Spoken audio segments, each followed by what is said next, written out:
তালহা রাদিয়াল্লাহু তাআলা আনহু তার মা বাবাকে ডাক দিয়া বলেন, আরে মা বাবা ভালো করে শোনো, আমি যদি রাত্রির আঁধারে মারা যাই তাহলে আমার নবীকে খবর দিবা না? কেমন নবীর আশিক সাহাবী ছিলেন, ছোট্ট সাহাবী। এই সাহাবী মা বাবাকে বলতেছে, ও মা বাবা শোনো, আমি যদি রাতের আঁধারে ইন্তেকাল করি তাহলে আমার দয়ার নবীকে দাওয়াত দিবা না? আমার নবীরে বলবা না আমি যদি রাত্রিবেলা মৃত্যুবরণ করি? কারণ মদিনা থেকে তালহা রাদিয়াল্লাহু আনহুর বাড়ি 3 মাইল পর্যন্ত দূরত্ব ছিল। আর প্রতিমধ্যে কাফের বেঈমানদের কয়েকটা বস্তি ছিল, যেই বস্তিগুলো অতিক্রম করে তালহার বাড়িতে যেতে হতো। আল্লাহর নবীর সাহাবী তালহা আমার নবীকে কেমন ভালোবাসতেন, এই ভালোবাসার কারণে মা বাবাকে ওসিয়ত করে গেলেন, এ মা শোনো, আমি যদি রাতের আঁধারে মারা যাই তাহলে আমার নবীকে বলবা না। কারণ রাতের আঁধারে যদি আমার নবী আমার মৃত্যুর সংবাদ শুনে মদিনা থেকে আমার জানাজা পড়ানোর জন্য আসবে, আর রাস্তায় কাফের বেঈমানরা যদি আমার নবীকে খুন ক্ষতি করে, আমি তালহা সহ্য করতে পারবো না। আল্লাহু আকবার। কেমন নবীর প্রেমের আশিক ছিলেন সাহাবায়ে কেরাম। এই তালহা রাদিয়াল্লাহু তাআলা আনহু আমার নবীকে এমন ভালোবাসতেন, ছোট্ট সাহাবী আমার নবীর জন্য এত পাগল ছিলেন। আল্লাহু আকবার। আর আজকে আমরা মুসলমান, কিন্তু আমাদের মধ্যে নবীর ভালোবাসা নাই, নবীর প্রেম নাই। আজকে আমরা দুনিয়ার জন্য পাগলপনা হয়ে গেছি। আরে যেই নবী এত মায়ার নবী, যিনি নবীদের নবী, এমন নবী পাওয়ার পরেও আজকে আমরা নবীকে চিনলাম না, নবীর ভালোবাসা আমাদের অন্তর নাই। কথা বলেন ঠিক কিনা? আল্লাহর নবীর সাহাবী ডাক দিয়ে বলেন, লা ইউমিনু আহাদুকুম হাত্তা আকুনা হাব্বা ইলাইহি মিন ওয়ালিদিহি ওয়া ওয়ালাদিহি ওয়ান নাসি আজমাইন।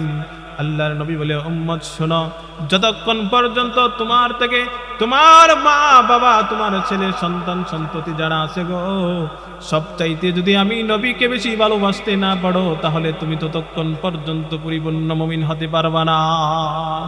লা ইউমিনু আহাদুকুম হাত্তা আকুনা আহাব্বা ইলাইহি মিন ওয়ালিদিহি ওয়া ওয়ালাদিহি ওয়ান নাসি আজমাইন। وعن عبد الله بن هشام قال كنا مع النبي صلى الله عليه وسلم فهو آخذ بيد عمر بن الخطاب فقال له يا رسول الله لأنت أحب إلي من كل شيء إلا من نفسي.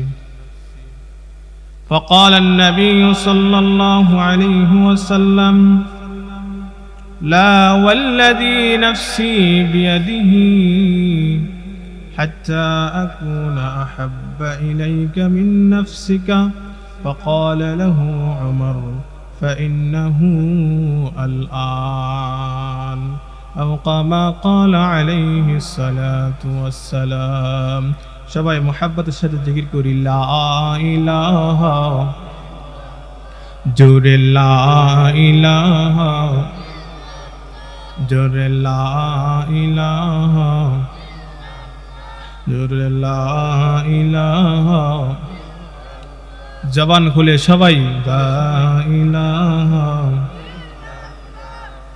ইব্রাহিম তোমার নবী ছিল, নমরুদে আগুনে ফেলল। ইব্রাহিম তোমার নবী ছিল, নমরুদে আগুনে ফেলল।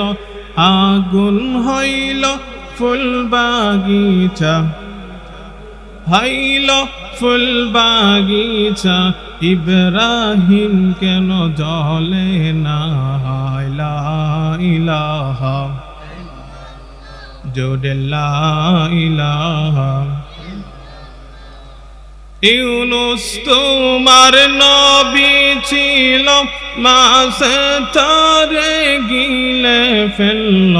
ইউনুস তোমার নবী ছিল, মাছে তারে গিলে ফেলল।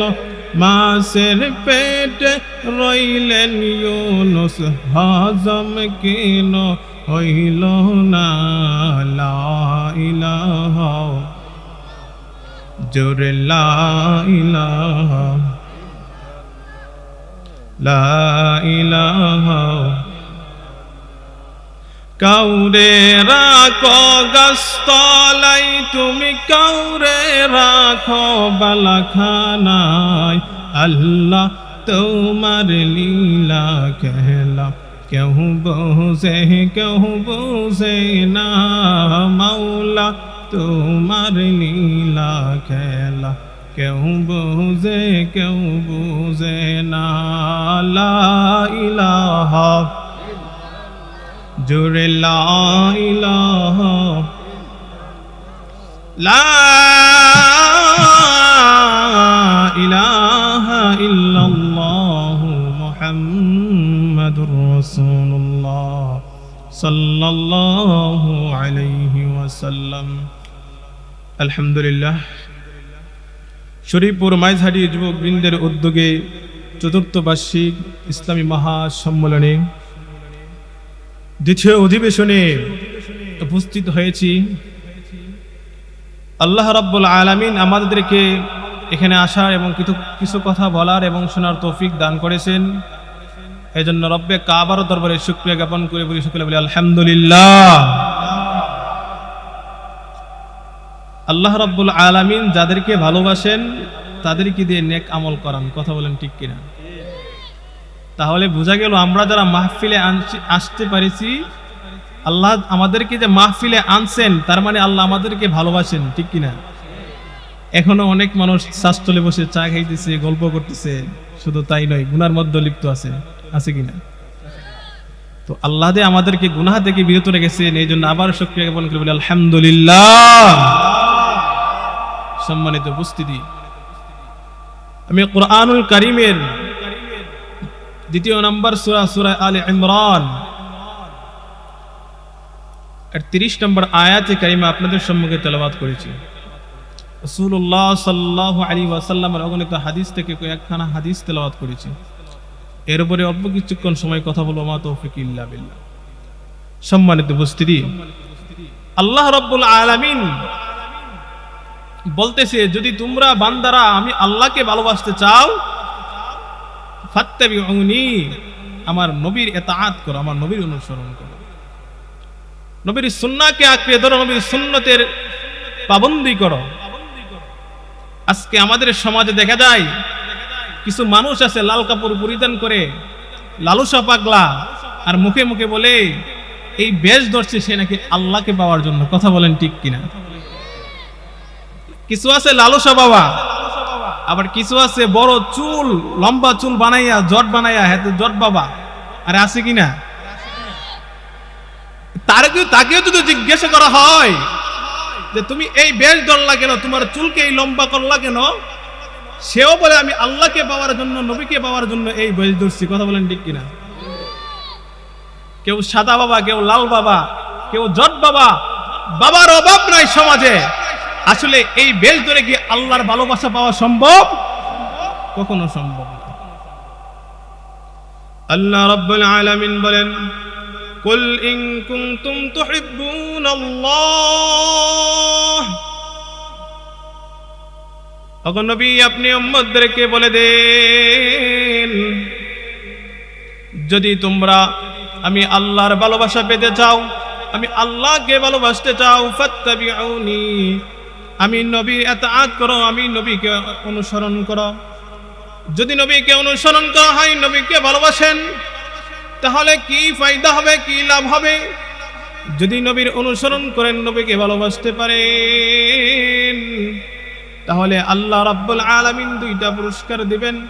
এক নাম্বার ইহবিবকুমুল্লাহ, আল্লাহ রাব্বুল আলামিন ওই বান্দাকে ভালোবাসবেন, ওয়াগফির লাকুম যুনুবাকুম, আর আল্লাহ রাব্বুল আলামিন যেই বান্দাকে ভালোবাসবেন তার জীবনের সমস্ত গুনাহগুলো মাফ করে দিবেন। তাহলে আল্লাহ রাব্বুল আলামিন যে বলছেন নবীর ভালোবাসা পাইতে হলে কি কার অনুসরণ করতে হবে? নবীর অনুসরণ এবং নবীকে ভালোবাসতে হবে। তাহলে কি নবীর ভালোবাসার প্রয়োজন আছে কি নাই? আজকে আমরা মুমিন দাবি করি, অথচ আমাদের অন্তরে নবীর ভালোবাসা নাই। আজকে আমি নিজেকে মুমিন দাবি করি, মুসলমান দাবি করি, অথচ রসুলের সুন্নত আমার মধ্যে নাই। আজকে আমি নবীর আশেক বলে দাবি করি, রসুলের সুন্নত আমার মধ্যে নাই। কথা বলেন ঠিক কিনা? আল্লাহু আকবার। সাহাবায়ে কেরাম কেমন ভালোবাসতেন নবীকে। আমার আল্লাহ রাব্বুল আলামিন কোরআনের কারীমের মধ্যে বলে দিয়েছেন, গোলাম যদি আমি আল্লাহর ভালোবাসা পেতে চাও রে, এক নাম্বার হচ্ছে আমার নবীকে অনুসরণ করো, আমার নবীকে ভালোবাসো। যদি আমি নবীকে ভালোবাসতে পারো, আল্লাহ তোমাকে ভালোবাসবেন। শুধু ভালোবাসবেন নয়, আল্লাহ রাব্বুল আলামিন এই ভালোবাসার বিনিময়ে তোমার আমার জিন্দেগীর সমস্ত গুনাহগুলো মাফ করে দিবেন। সাহাবায়ে কেরাম কেমন আমার নবীকে ভালোবাসতেন, আমার নবীর জন্য সাহাবায়ে কেরাম কেমন পাগল ছিলেন। আল্লাহু আকবার। আমার নবী যখন মক্কা ছেড়ে মদিনায় হিজরত করলেন, মদিনায় যাওয়ার পর মদিনার মধ্যে মেলার মতন এমন আয়োজন হয়ে গেছে, সমস্ত মদিনাবাসী নবীর আগমনে আনন্দিত হয়ে গেছে। ওই ফাঁক দিয়ে নবীর কাছে সবাই আসা যাওয়া করে, মোলাকাত করে, সাক্ষাৎ করে নবীর ভালোবাসার জন্য। হঠাৎ করিয়া ছোট্ট একজন সাহাবী তালহা ইবনে বারারা রাদিয়াল্লাহু আনহুমা নবীকে গিয়ে বলতেছে, ইয়া রাসূলুল্লাহ, নবীর হাত ধরে বলে, ওগো নবী, আমি তালহা আপনাকে ভালোবাসি। নবী বলে, তাই নাকি? ওই ছোট্ট সাহাবী, কিশোরী সাহাবী তালহা ডাক দিয়ে বলে, ইয়া রাসূলুল্লাহ, আমি আপনাকে ভালোবাসি। নবীর হাত ধরে বলতেছেন, ইয়া রাসূলুল্লাহ, আমি আপনাকে আমার নিজের চাইতেও বেশি ভালোবাসি। আপনি যে আদেশ দিবেন আমি সেই আদেশ পালন করব। আল্লাহ রাসূল বলে, আচ্ছা ঠিক আছে। ছোট্ট সাহাবী, আল্লাহ রাসূল তাকে চাইলেন পরীক্ষা করার জন্য। আল্লাহর নবী বলে, আরে তালহা, ইযহাব, তুমি যাও, ফাকতুল আবাকা, তুমি গিয়ে তোমার বাবাকে হত্যা করো। আল্লাহ রাসূল আদেশ করার সাথে সাথে ছোট্ট সাহাবী, কিশোরী সাহাবী, সাহাবীদের মধ্যে যিনি ছিলেন সর্বছোট্ট সাহাবী, এই কথা বলার সঙ্গে সঙ্গে এই তালহা রাদিয়াল্লাহু তাআলা আনহু সাথে সাথে তরবারি নিয়ে ছুটে গেছে বাবাকে হত্যা করার জন্য। আল্লাহ রাসূল তাকে দেখে ঘটনা তো ঘটাইয়া ফেলবে, যেইভাবে তরবারি দূর দিছে, আমি নবীর আদেশে মেনে তো বাবাকে হত্যা করে ফেলবে। আল্লাহু আকবার। এই কথা শোনার অবস্থা দেখার পরে আল্লাহ রাসূল ডাক দিয়ে বলে, আরে তালহা, আয় ফিরে আয়, আয় ফিরে আয়, আমি বাবাকে হত্যা করার জন্য তোমাকে আদেশ দেই নাই। আল্লাহ আমাকে দুনিয়াতে এই জন্য পাঠাই নাই, সন্তানের হাতে বাবাকে হত্যা করা হবে এই জন্য আল্লাহ আমাকে পাঠাই নাই। আরে তালহা, আমি নবী তোমাকে বাবাকে হত্যা করার জন্য যে আদেশ করেছি, এটা একমাত্র আমি নবীকে ভালোবাসো নাকি তোমার বাবাকে বেশি ভালোবাসো, এটা পরীক্ষা করার জন্য তোমাকে আদেশ করেছি। রে তালহা, আয় আয়, বাবাকে আর হত্যা করতে হবে না। এমন ছিলেন সাহাবায়ে কেরাম আমার নবীর জন্য পাগল। কেমন পাগল পড়া ছিলেন আমার নবীর জন্য সাহাবায়ে কেরাম। কিন্তু আজকে আমরা মুসলমান হওয়ার পরও আমার নবীকে গালি দেই, মুসলমানের শরীরে লাগে না। আমার নবীকে কাফের বেঈমানরা গালি দেই, মুসলমানের শরীরে লাগে না। নেতারে গালি দিলে শরীরে লাগে, কিন্তু আমার নবীরে গালি দিলে শরীরে লাগে না। কথা বলেন ঠিক কিনা? এই তালহা রাদিয়াল্লাহু আনহু নবীকে এমন ভালোবাসতেন, নবী আদেশ করার সাথে সাথে বাবাকে হত্যা করার জন্য চলে গেছে। শুধু তালহা যে নবীকে ভালোবাসতেন তাই নয়, আমার নবীও তালহা রাদিয়াল্লাহু আনহুকে ভালোবাসতেন। তালহা রাদিয়াল্লাহু তাআলা আনহু নবীর মজলিসে আসা যাওয়া করে। কিছুদিন হয়ে গেছে তালহা আর মজলিসে আসে না। আল্লাহর নবী ডাক দিয়ে বলে, ও আমার সাহাবায়ে কেরাম, আমার ছোট্ট সাহাবী তালহা কেন আমার মজলিসে আসে না? সাহাবায়ে কেরাম বলে, আগো আল্লাহর নবী, আপনার সাহাবী তালহা অল্প কিছুদিন হয়ে গেছে অসুস্থ হয়ে গেছে, নবী আপনার মজলিসে আসতে পারে না গো নবী। আল্লাহর রাসূল এই কথা শোনার সঙ্গে সঙ্গে সাহাবায়ে কেরামদেরকে নিয়ে তালহার বাড়িতে চলে গেছেন। আল্লাহু আকবার। আল্লাহর নবীর সাহাবী অসুস্থ হয়ে গেছে। নবী শোনার সঙ্গে সঙ্গে সাহাবায়ে কেরামদেরকে নিয়ে তলহার বাড়িতে চলে গেলেন। গিয়ে তলহা রাদিয়াল্লাহু আনহুকে দেখলেন অবস্থা তেমন ভালো না।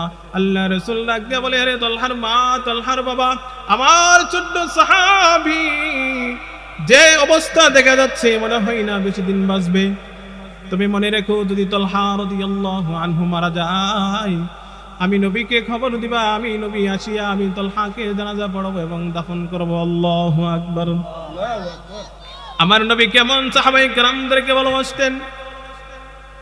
তলহা রাদিয়াল্লাহু তাআলা আনহু কয়েকদিনের ভিতরেই ইন্তেকাল করলেন। তলহা রাদিয়াল্লাহু তাআলা আনহু তার মা বাবাকে ডাক দিয়া বলেন, আরে মা বাবা ভালো করে শোনো, আমি যদি রাত্রির আঁধারে মারা যাই তাহলে আমার নবীকে খবর দিবা না। কেমন নবীর আশিক সাহাবী ছিলেন, ছোট্ট সাহাবী। এই সাহাবী মা বাবাকে বলতেছে, ও মা বাবা শোনো, আমি যদি রাতের আঁধারে ইন্তেকাল করি তাহলে আমার দয়ার নবীকে দাওয়াত দিবা না, আমার নবীরে বলবা না আমি যদি রাত্রিবেলা মৃত্যুবরণ করি। কারণ মদিনা থেকে তলহা রাদিয়াল্লাহু আনহুর বাড়ি 3 মাইল পর্যন্ত দূরত্ব ছিল। আর প্রতিমধ্যে কাফের বেঈমানদের কয়েকটা বস্তি ছিল, যেই বস্তিগুলো অতিক্রম করে তলহার বাড়িতে যেতে হতো।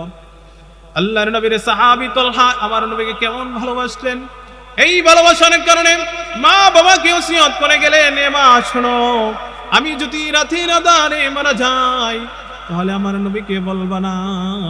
কারণ রাতের আঁধারে যদি আমার নবী আমার মৃত্যুর সংবাদ শুনে মদিনা থেকে আমার জানাজা পড়ানোর জন্য আসবে, আর রাস্তায় কাফের বেঈমানরা যদি আমার নবীকে খুন ক্ষতি করে, আমি তলহা সহ্য করতে পারবো না। আল্লাহু আকবার।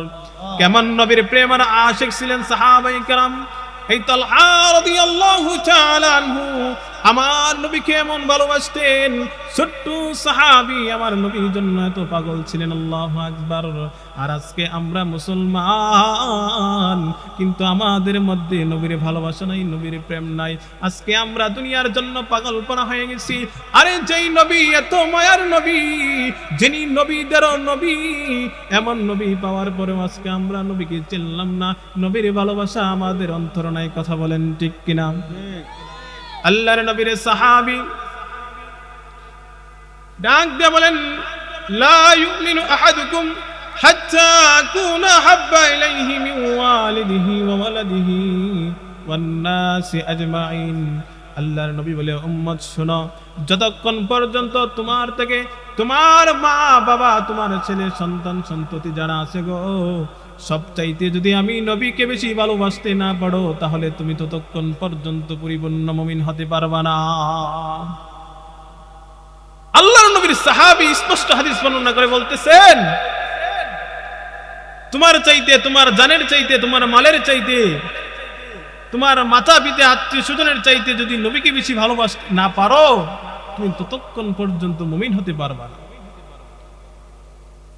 অথচ সাহাবায়ে কেরাম জীবন দিয়ে দিয়েছে নবীর জন্য, গোটা জীবনটা রসুলের জন্য দিয়ে দিয়েছেন। ওই সাহাবায়ে কেরামদেরকে আল্লাহ রসুল বলতেছেন, শোনো, যতক্ষণ পর্যন্ত আমি নবীর ভালোবাসা তোমার কাছে পৃথিবীর সবচাইতে, এমনকি তোমার চাইতে যদি বেশি না হবে, ততক্ষণ পর্যন্ত তুমি পরিপূর্ণ মুমিন হতে পারবে না। হযরতে ওমর রাদিয়াল্লাহু তাআলা আনহু, খলিফাতুল মুসলিমিন ওমর, রাসূলকে বলে, ইয়া রাসূলুল্লাহ, আমি তো আপনাকে ভালোবাসি, আমি আপনাকে আমার সম্পদের চাইতে, আমার দুনিয়ার যা কিছু আছে, মা বাবা সন্তান সব চাইতে নবী আমি আপনাকে বেশি ভালোবাসি, কিন্তু নবী আমার থেকে আপনাকে বেশি ভালোবাসতে পারি না। হাদিসে আসছে, আব্দুল্লাহ ইবনে হিশাম হাদিস বর্ণনা করে বলতেছেন, কুন্না মা'আন নবী সাল্লাল্লাহু আলাইহি ওয়াসাল্লাম ওয়া হুয়া আখিযুন বিয়াদি উমর ইবনুল খাত্তাব। আল্লাহর নবীর সাহাবী আব্দুল্লাহ ইবনে হিশাম হাদিস বর্ণনা করে বলেন, আমরা একদিন নবী করিম সাল্লাল্লাহু আলাইহি ওয়াসাল্লামের সাথে ছিলাম, এমত অবস্থায় আল্লাহর নবী ওমর রাদিয়াল্লাহু তাআলা আনহুর হাতের মধ্যে ধরা ছিলেন। ধরার পরে আল্লাহ রাসূলের এই হাত এইভাবে ওমরের হাতের মধ্যে ছিলেন।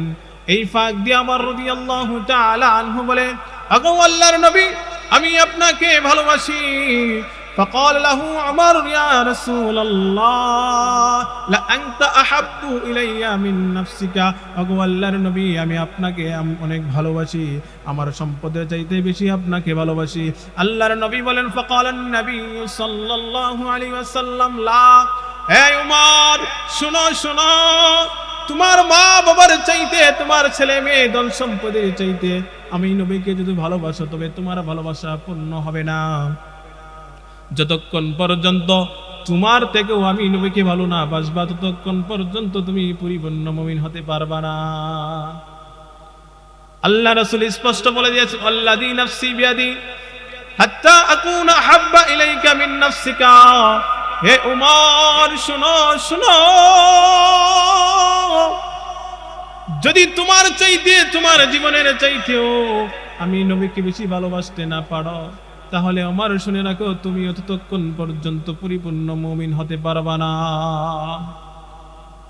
আজকে আমরা এমন হয়ে গেছি আমাদের মধ্যে নবীর ভালোবাসা নাই কিন্তু নেতার ভালোবাসা আছে আজকে আমরা নিজে নিজে মুখে মুখে নবীকে ভালোবাসার দাবি করি কিন্তু আমলের মধ্যে আমাদের মধ্যে নবীর সুন্নাত নাই নবীর দাড়ি নাই কথা বলেন ঠিক কিনা সাহাবায়ে কেরাম আমার নবীকে কেমন ভালোবাসতেন আল্লাহর নবী এক হাদিসের মধ্যে বলেন রাসূলকে ভালোবাসলে রাসূলের সুন্নাতকে ভালোবাসলে কি লাভ হবে কি ফায়দা হবে আল্লাহর নবী থেকে হাদিস বর্ণনা করে বলে মান হাফিজা সুন্নতি আকরামাহুল্লাহু বিআরবা'i খিসালিন যে ব্যক্তি আমি নবীর সুন্নাতকে আঁকড়িয়ে ধরবে হেফাজত করবে আল্লাহ রাব্বুল আলামিন আমার ওই উম্মতকে 4টা পুরস্কার দিবেন আওয়াজ করে বলেন কয়টা পুরস্কার মান হাফিজা সুন্নতি আকরামাহুল্লাহু বিআরবা'i খিসালিন যে ব্যক্তি আমি নবীর সুন্নাতকে হেফাজত করবে আঁকড়িয়ে ধরবে আল্লাহ রাব্বুল আলামিন ওই বান্দাকে 4টা পুরস্কার দিবেন এক নাম্বার পুরস্কার আল মুহাব্বাতু ফি কুলুবিল বারারাতি আল্লাহর নবী সাল্লাল্লাহু আলাইহি ওয়াসাল্লাম বলে উম্মত ভালো করে শোনো যেই ব্যক্তি আমি নবীর সুন্নাতকে আঁকড়ে ধরবে এক নাম্বার পুরস্কার হলো সমাজের যত ভালো মানুষ আছে ওই সমস্ত ভালো মানুষের অন্তরে ওই ব্যক্তির মহাব্বত ঢুকিয়ে দিবে এক নাম্বার পুরস্কার হচ্ছে আল মাহাব্বাতু ফি কুলুবিল বারারাতি সমাজের যে সমস্ত ভালো মানুষ আছে তাদের অন্তরে ওই ব্যক্তির ভালোবাসা ঢুকিয়ে দিবে দুই নাম্বার পুরস্কার হলো ওয়াল হাইবাতু ফি কুলুবিল ফাজারাতি দুই নাম্বার পুরস্কার হলো সমাজের যত খারাপ লোক আছে সমাজের যত নিকৃষ্ট শ্রেণীর লোক আছে সমাজের যত খারাপ লোক আছে ওই সমস্ত খারাপ লোকের অন্তরে তার ভয়ভীতি প্রদর্শন করে দিবেন সমাজের যত খারাপ লোক আছে ওই সমস্ত খারাপ মানুষও যে নবীর সুন্নতকে মানলো যে নবীর সুন্নতকে ভালোবাসলো ওই ব্যক্তিকে সমাজের খারাপ লোক পর্যন্ত বই করবে দুই নম্বর পুরস্কার তিন নম্বর পুরস্কার হচ্ছে ওয়াসিকাতু ফিদ্দিন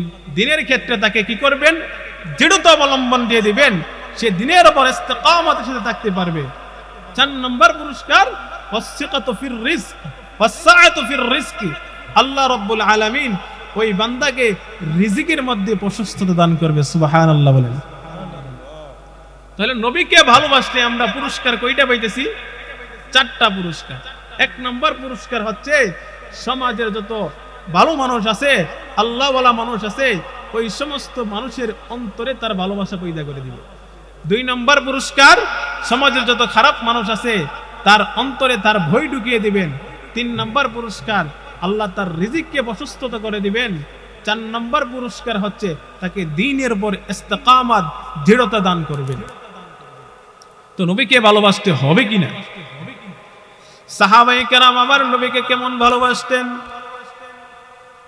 সাহাবায়ে কেরাম আমার নবীকে কেমন ভালোবাসতেন আমার নবীর জন্য সমস্ত সাহাবায়ে কেরাম জীবন দিতে প্রস্তুত ছিলেন এমন মুহাব্বত আমার নবীকে করতেন হযরতে বেলাল রাদিয়াল্লাহু তাআলা আনহুর হাদিস শুনলে আশ্চর্য হয়ে যাবেন বেলাল আমার নবীকে কেমন ভালোবাসতেন বেলাল আমার নবীকে এমন ভালোবাসতেন বেলালের ভালোবাসার কারণে আপনারা তার আলোচনা শুনলে আশ্চর্য হয়ে যাবেন বেলাল রাদিয়াল্লাহু তাআলা আনহু একজন কালো সাহাবী ছিলেন যে দেখতে কোনো সুন্দর ছিল না সে ছিলেন একজন কাফের গোলাম। উমাইয়া ইবনে খালফের গোলাম ছিলেন। মক্কায় প্রকাশ্যে যারা ঈমান এনেছিলেন তাদের মধ্যে হতে একজন হন হযরত বেলাল রাদিয়াল্লাহু তাআলা আনহু, যিনি ছিলেন একজন কৃতদাস। আমার নবীকে কেমন ভালোবাসতেন, নবীর কেমন আশিক ছিলেন, আল্লাহু আকবার। আমার নবীর ভালোবাসা কেমন ছিলেন সাহাবাই কেরামের মধ্যে।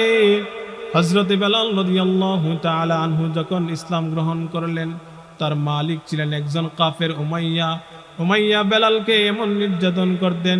উমাইয়া বলে, হে বেলাল, তুমি যে মুহাম্মাদের ধর্ম গ্রহণ করেছ, সেই মুহাম্মাদের ধর্ম ছেড়ে দাও। তুমি মুহাম্মাদের কালিমা মুহাম্মদকে ফিরিয়ে দাও, না হয়তো আমি উমাইয়া তোমাকে কঠিন আযাব দেব।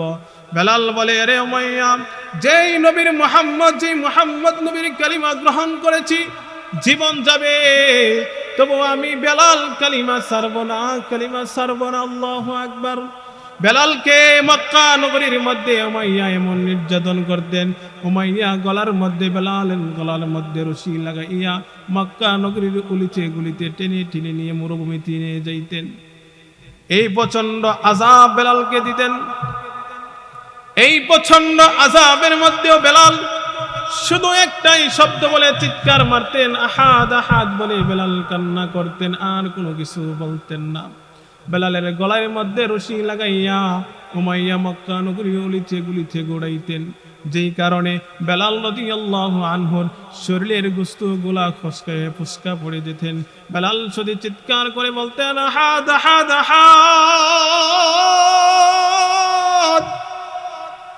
আমার আল্লাহ এক, আমার আল্লাহ এক, আল্লাহ ছাড়া কোনো মাবুদ নাই। বেলাল এমন করে শুধু আহাদ আহাদ করে বলে। বেলাল যত জোরে চিৎকার দেয়, উমাইয়া শাস্তি তত বৃদ্ধি করে।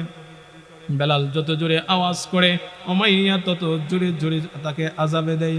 বেলাল রাদিয়াল্লাহু আনহুকে মরুভূমির গরম বালুর উপরে শুয়াইয়া বড় বড় পাথর তার বুকের উপরে দিয়ে রাখতো, আর বলতো, বেলাল, মুহাম্মাদের কালিমা ছেড়ে দে, মুহাম্মদ নবীর ধর্ম ছেড়ে দে, না হয়তো আমি উমাইয়া তোকে কঠিন আযাবে দেব। এই কঠিন অবস্থা দেখে আবু বকর রাদিয়াল্লাহু তাআলা আনহু নবীকে ডাক দিয়ে বলে, আল্লাহর নবী, বেলালের করুণ অবস্থা নবী সইতে পারি না, আপনি যদি হুকুম দেন নবী, আমি বেলালকে কিনে আজাদ করে দেব।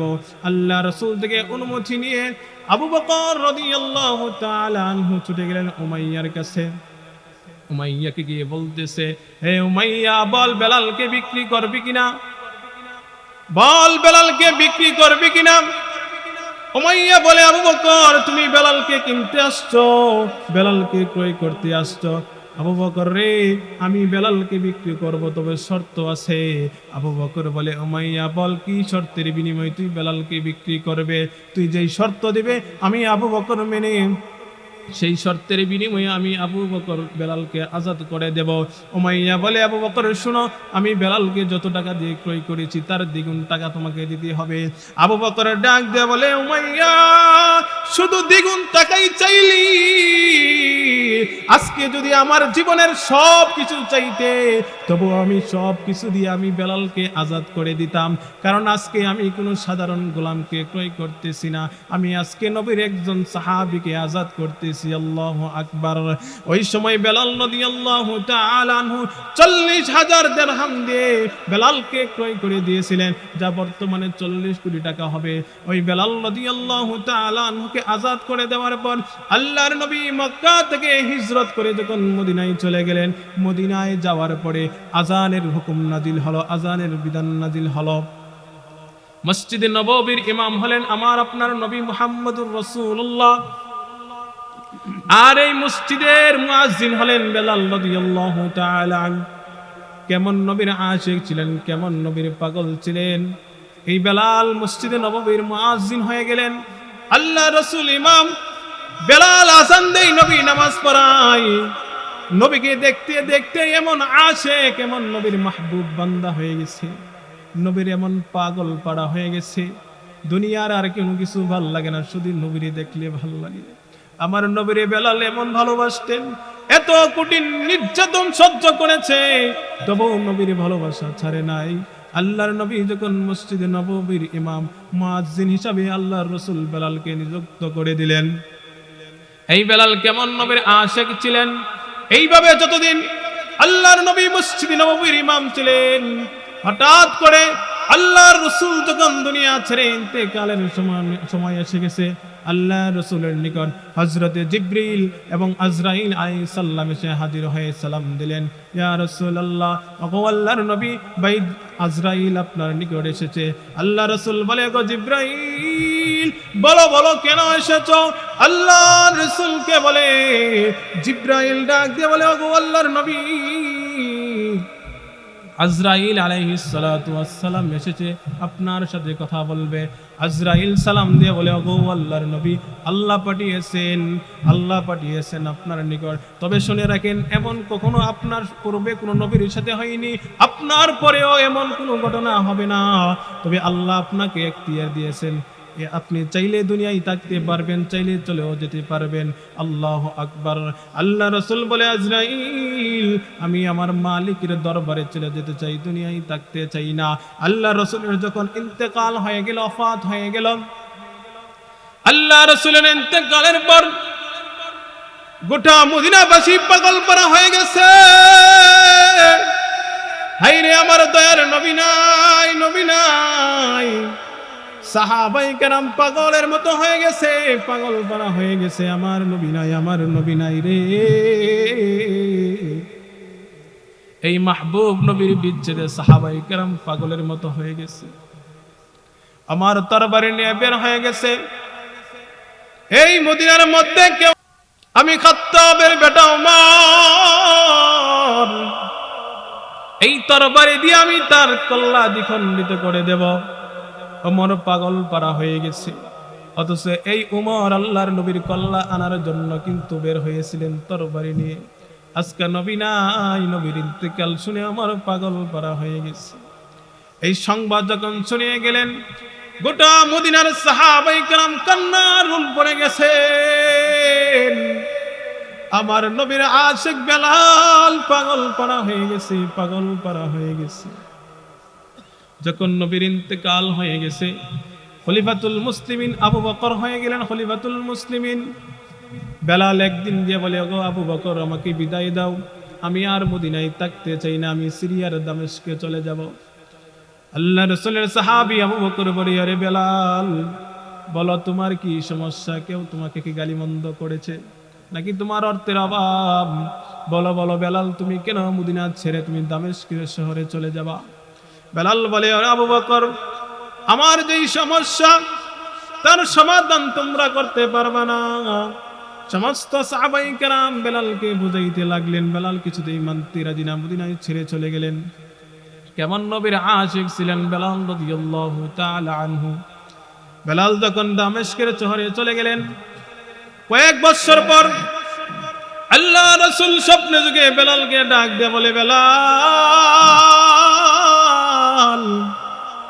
কি জুলুম শুরু করেছিস রে বেলাল? কত বছর হয়ে গেল বেলাল তোর মধুর কণ্ঠের আজান শুনি না। আয় বেলাল আয়, মদিনায় ফিরে আয়, নবীকে আজান শোনা। আল্লাহু আকবার। শুধু বেলাল নবীর জন্য পাগল ছিলেন তাই না, আমার নবীও বেলালের জন্য পাগল ছিলেন।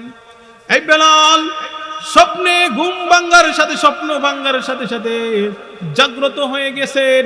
নবীর মাহবুব, নবীর ভালোবাসার বেদনা আরো বেড়ে গেল। স্বপ্নে যুগে নবীকে দেখে আরো পাগল পড়া হয়ে গেছে। বেলাল সব কিছু গুটিয়ে সকাল বেলায় রওনা দিয়েছে আল্লাহর নবীর রওজা জিয়ারত করার জন্য। বেলাল রওজা জিয়ারত করার জন্য রওনা হয়ে গেলেন। বেলাল যখন মদিনায় প্রবেশ করলেন, আল্লাহ রাসূলের রওজার ধারে দাঁড়াইয়া বেলাল কান্না করে বলে, ওগো নবী, আপনি বলেছেন আসার জন্য আসলাম, কিন্তু আমি আজান দিলে নবী আপনি তো আসবেন না। সমস্ত মদিনার মধ্যে খবর ছড়িয়ে পড়েছে বেলাল ফিরে এসেছে। আইরে সাহাবায়ে কেরাম মনে করছে বেলাল আইছে, মনে হয় আমার দয়ার নবীও ফিরে আসবে। এই বেলাল আমার নবীর এত আশিক ছিলেন, পাগল পারা ছিলেন। সাহাবায়ে কেরাম বলে, বেলাল বহুদিন পরে এসেছো, আল্লাহর নবী থাকতে তুমি আজান শুনিয়েছো, বেলাল আজান দাও। বেলাল বলে সাহাবায়ে কেরাম আমার পক্ষে সম্ভব না, আজান দেব। সালমানে ফারসি ডাক দিয়ে বলে সাহাবায়ে কেরাম অন্য কারো কথাই বেলাল আজান দিবে না, তবে হাসান হুসাইনকে ডেকে আনো, তারা বললে আজান দেবে। হাসান হুসাইন যখন আসলেন এসে বলে ওগো আল্লাহর নবীর মুয়াজ্জিন বেলাল, কতদিন হয়ে গেল তোমার লাহজায় তোমার মধুর কণ্ঠের আজান শুনি না, আমার নানাকে তুমি আজান শোনাইছো, বেলাল তুমি আজান দাও, আজান দাও। বেলাল এমন পাগল পারা ছিল নবীর, আমার নবীর পাগল পারাই বেলাল কোনোদিন ইন্তেকাল, নবীর ইন্তেকালের পরে আর কখনো মদিনায় আজান দিতে পারে না। যেদিন মদিনায় ফিরে এসেছিলেন বেলাল আজান দিতে দাঁড়িয়েছিলেন বনু নাজ্জার গোত্রের একজন মহিলার সাথে আজানটি দিয়েছিলেন আশহাদু আন্না মুহাম্মাদুর রাসূলুল্লাহ বলার পরে বেলাল নবীর আশিক জমিনের মধ্যে লুটিয়ে পড়ে যায়।